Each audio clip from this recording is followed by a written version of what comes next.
से जहां पर सादुलपुर नए कोच के पीछे स्थित करीब 80 झुग्गी झोपड़ी में रहने वाले 300 लोगों ने राष्ट्रपति को ज्ञापन भेजकर इच्छा मृत्यु की मांग की है। लोगों ने बताया कि बारिश के चलते खाने का संकट यहां खड़ा हो गया था, जिसके बाद प्रशासन से मदद की गुहार भी लगाई गई, लेकिन प्रशासन से कोई सहायता नहीं मिली। उल्टा झुग्गियों के पास बार बार पुलिस की गाड़ियां घुमाकर उन्हें डराया जाने लगा। इस पर आक्रोशित लोगों ने उपखंड अधिकारी और थाना अधिकारी के खिलाफ नारे लगा दिए हैं और इसी पर अधिकारी भी नाराज हो गए हैं और पुरानी 9(1) की कार्रवाई की पालना का हवाला देकर झुग्गियों को हटाने के नोटिस उन्होंने लगा दिए हैं। वहीं झुग्गियों में रहने वाले बुजुर्गों का कहना है कि वे यहां पिछले 50 सालों से रह रहे हैं।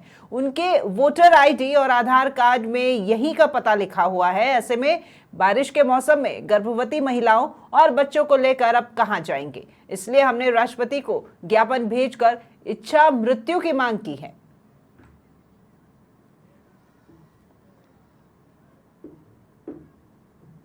तो थे प्रशासन है जो हमारी सुनाई नहीं करता और उल्टा हमारे को धमकाते हैं। अब देखो ये मंदिर तोड़ दिया और झुग्गी उठाने की कह रहे हैं। ऐसे नहीं है, कहाँ जाएंगे हम?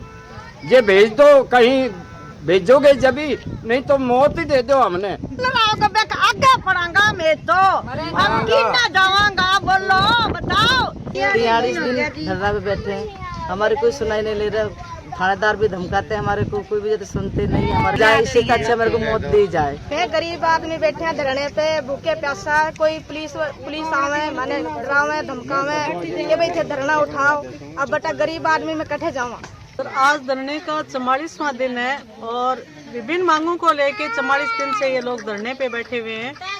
अभी प्रशासन ने इनके खिलाफ व्यक्तिगत दुश्मनी रखते हुए प्रशासन ने जाब्ता मांगा है और इन लोगों की झुग्गियों को उजाड़ने का इन्होंने पूरा बंदोबस्त कर दिया है, जबकि इन लोगों के पास से अपने पूरे डॉक्यूमेंट हैं जिसमें आधार कार्ड है और वोटिंग कार्ड है और इनके आधार कार्ड में जो एड्रेस लिखा हुआ है वो एड्रेस भी खेमाना रोड जेल के पीछे का लिखा हुआ है।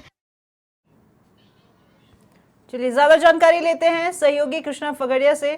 कृष्णा, यहाँ पर जो स्थिति है वो काफी खराब नजर आ रही है। तस्वीरें मैं यहाँ पर देख पा रही हूँ, बुजुर्ग ही नहीं छोटे छोटे बच्चे भी बहुत हैं यहाँ पर। अब उन्हें बेघर करने की जो सूचना है उससे ये खासे त्रस्त है।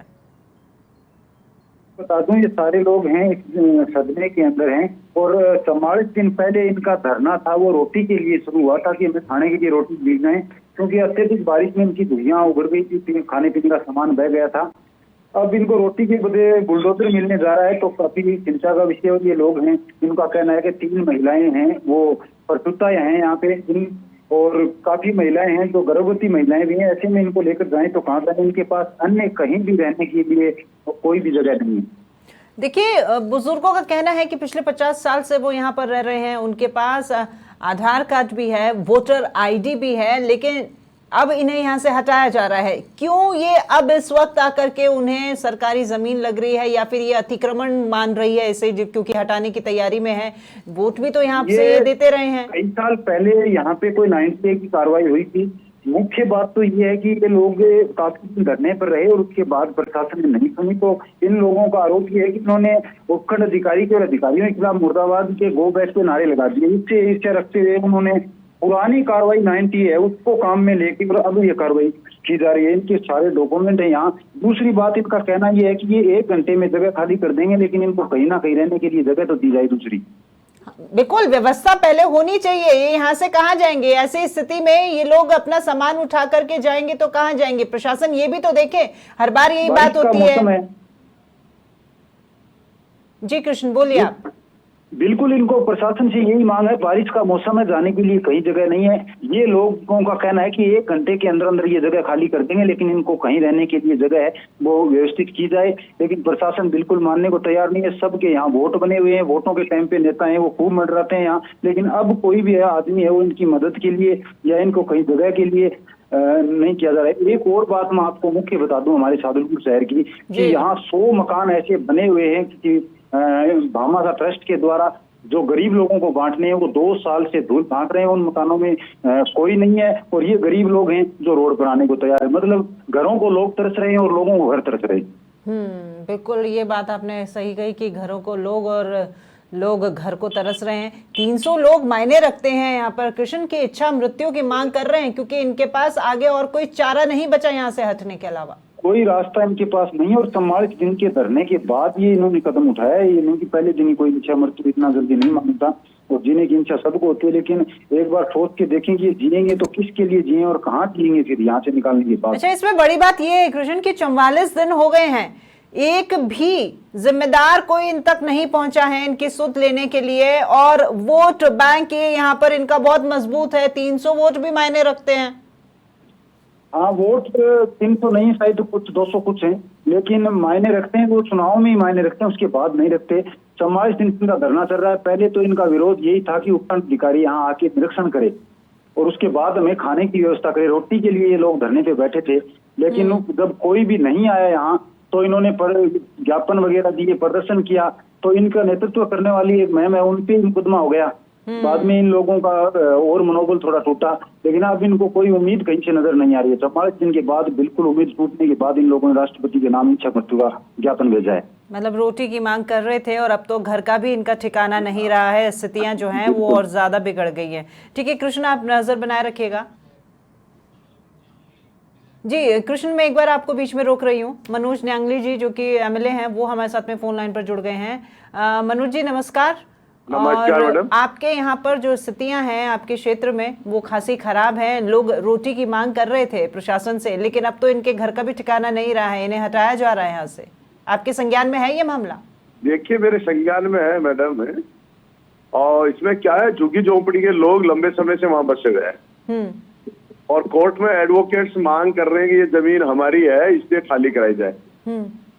लेकिन मैं कह रहा हूँ प्रशासन और सरकार की ये जिम्मेदारी बनती है कि वो झुग्गी झोंपड़ी वाले लोग जिनके पास कोई आसरा नहीं है उनको सबसे पहले उनको आसरा कराए, फिर कोई अतिक्रमण की बात करे। आसरा उनका जरूरी है। यही और बात। अगर कोर्ट्स की अगर भूमि है तो कोई बात नहीं, जिसका टाइटल है, जिनकी भूमि है, खाली करावे तो, लेकिन उनको आसरा तो दे सरकार। तो सरकार बिल्कुल देगी, आपकी तरफ से ये बात उठाई जाएगी। आप कहेंगे कहीं कि ये व्यवस्था पहले करें, आप भी तो अपने स्तर पर कहेंगे ये बात? बिल्कुल बिल्कुल बिल्कुल कहूंगा, निश्चित रूप से पहले उनकी व्यवस्था कर दे गरीब लोगों की, और फिर कोई बात नहीं, वकीलों की मांग हो सकती है, अपनी हक की होगी, वाजिब होगी, उनकी बात पे भी सुना जाए, लेकिन गरीब को उजाड़ने से पहले उनको बचाया जाए। देखिए इनके आधार कार्ड बने हुए मनोज जी, इनका जो भी वोटर आईडी है वो भी इसी एड्रेस का है, और 50 साल मायने रखते हैं। कितने लंबे समय से लोग रह रहे हैं, उनके पास वो दूसरा आसरा ही नहीं है कोई। हाँ, इसलिए उनको पहले आवास गवर्नमेंट उनकी व्यवस्था कर। तो मतलब हम आशान्वित रहें कि ऐसे अचानक से कोई कार्रवाई नहीं होगी, क्योंकि आप इसमें पूरा संज्ञान आप लिए हुए हैं, आप नजर बनाए हुए हैं, और आप ये होने नहीं देंगे। हाँ बिल्कुल, सही बात यही है कि इनको पहला है सरकार, प्रशासन चाहे कोई भी। चलिए ठीक है, बहुत शुक्रिया मनोज जी, बहुत शुक्रिया हमारे साथ जुड़ने के लिए मनोज जी। तो एडवोकेट गायत्री पूनिया जी भी हमारे साथ में जुड़ गई हैं। गायत्री जी नमस्कार। आप जिनके हकों के लिए लड़ाई लड़ रही हैं वो रोटी की मांग कर रहे थे, लेकिन अब इनका घर भी छूटता हुआ नजर आ रहा है। बिल्कुल मैडम, ये लोग पिछले 44 दिन से, आज 45वां दिन है, 44 दिन से इन लोगों की मांग थी रोटी की। जब तेज बारिश में इनकी झुग्गियां पानी में बह गई थी, इनका पूरा राशन पानी में बह गया था, तो इन लोगों ने एसडीएम को ज्ञापन सौंपकर मांग की थी कि आपात स्थिति में कोई हमारी मदद हो सकती है, हमें खाने को राशन मिल सकता है, तो आप देने की कृपा करें। 3 दिन तक प्रशासन का कोई आदमी वहां नहीं गया, ना इन लोगों की कोई सुनवाई हुई। छोटे छोटे बच्चे भूख मर रहे थे, लेकिन प्रशासन की तरफ से किसी भी प्रकार की कोई मदद नहीं पहुंची। तो तीसरे दिन ये प्रशासन को फिर से अल्टीमेटम देने आए और ये लोग अनिश्चितकालीन धरने पे बैठ गए। गायत्री जी, आपसे पहले मैंने अभी मनोज न्यांगली जी से बात करी है जो कि एमएलए हैं। उन्होंने आश्वासन दिया है कि ऐसा नहीं होगा। अगर ये हटाया भी जाता है नॉर्म्स के तहत, तो उससे पहले इनके रहने की, यानी एक निश्चित ठिकाने की व्यवस्था की जाए, उसी के बाद ये हटाया जाए, और ये बात वो पुरजोर से रखेंगे, उन्होंने ये कहा है। बिल्कुल मैडम, ये बात शुरू से ही उठती आ रही है, लेकिन ये जो रहने की जगह इनको दे रहे हैं, यहाँ पर ये लोग 50 साल से रह रहे हैं। तो यहाँ से इनके उठने की नौबत आ गई है। अब जो दूसरी जगह पर इनको बिठाया जाएगा वो भी किसी ऐसी जगह पे बिठाया जाएगा जहाँ पे कोई और लोग आके इनके लात मार देंगे। उसके बाद वहाँ से ये लोग कहाँ जाएंगे? तो हमारी मांग ये है कि इन लोगों को अगर यहाँ से विस्थापित किया जाता है दूसरी जगह पे, तो उस जगह के बकायदा इन लोगों को पट्टे दिए जाए, और पट्टे देने के बाद जो भी सरकारी सहायता ऐसे गरीब लोगों को सरकार की तरफ से दी जाती है वो सरकारी सहायता इन लोगों को मुहैया करवाई जाए। इनके जो मकान के जो निर्माण है वो इन बेघर लोग, ये कुचबंद समाज के लोग हैं जो अपना जीवन स्थायी करने का प्रयास कर रहे हैं। पिछले कई सालों से ये चाहते हैं कि हम भी जो घुमंतु जाति के लोग हैं हम भी एक जगह पे रहे। इन लोगों के बच्चे यहाँ राजगढ़ की स्कूलों में जाते हैं, इन लोगों का रोजगार इस शहर से जुड़ा हुआ है। अगर ऐसी जगह पे इन लोगों को कहीं डाल देंगे जहाँ ना तो बच्चे इनके स्कूल जा पाएंगे और ना इनको कोई रोजगार मिलेगा, तो उस जगह का फिर ये लोग क्या करेंगे? गायत्री जी, हमारे सहयोगी हैं कृष्ण फगेड़िया, जिन्होंने हमें ये भी सूचना दी है कि यहाँ पर कुछ रहवास बनाए गए, कुछ आवास ऐसे हैं जो कि भामाशाहों के द्वारा बनाए गए और खाली पड़े हैं। वो 4 साल से वो मकान धूल फांक रहे हैं। 101 घरों की बस्ती किसी भामाशाह के द्वारा यहाँ बनाई गई थी, लेकिन आज तक उन घरों में रहने के लिए इंसान नहीं है और इन इंसानों को छत नहीं है। ये खबर दिसंबर में भी चली थी मैडम, जब इतनी भयंकर सर्दी पड़ रही थी। ये लोग खुले आसमान के लिए नीचे ठिठुर रहे थे और वो मकान वहाँ धूल फांक रहे थे। तब भी हमने जोर शोर से ये मांग उठाई थी कि वो जो 101 मकान बने हुए हैं उन मकानों को अगर ऐसे लोगों को अलॉट कर दिया जाए तो ना तो ये लोग दर दर की ठोकरें खाने को मजबूर होंगे और ना उन घरों की जो दुर्गति अभी हो रही है वो दुर्गति होगी। लेकिन किसी प्रकार की इनकी सुनवाई आज तक कहीं नहीं हुई है। ना यहाँ का प्रशासन सुनवाई करना चाहता है और ना यहाँ के नेता। ये नेता हमेशा चुनावों के दौरान इतनी बुरी तरह से वहां पर मंडराते हैं, यहाँ झुग्गियों में गाड़ियों की लाइन लग जाती है चुनाव के दौरान, लेकिन 44 दिन से ये लोग धरने पे बैठे हैं। मैडम, एक सिंगल यहाँ का जिम्मेदार अगर उन झुग्गियों में इन लोगों की सुध लेने गया हो तो एक सिंगल आदमी वहां पर आज तक सुध लेने नहीं गया। आपने नेताजी के लिए कहा है गायत्री जी, मैं आपको फिर बता रही हूँ, मनोज न्यांगली जी ने आश्वासन दिया है चैनल पर, उन्होंने आश्वासन दिया है कि ऐसे नहीं हटाने दूंगा, मैं बिल्कुल अपनी बात रखूंगा। आश्वासन की कदर करते हैं और हम उम्मीद करते हैं कि उनके आश्वासन में दम होगा और वो इन लोगों की मदद करेंगे। हम उनका स्वागत करते हैं, वो आगे आए और इनकी मदद करें।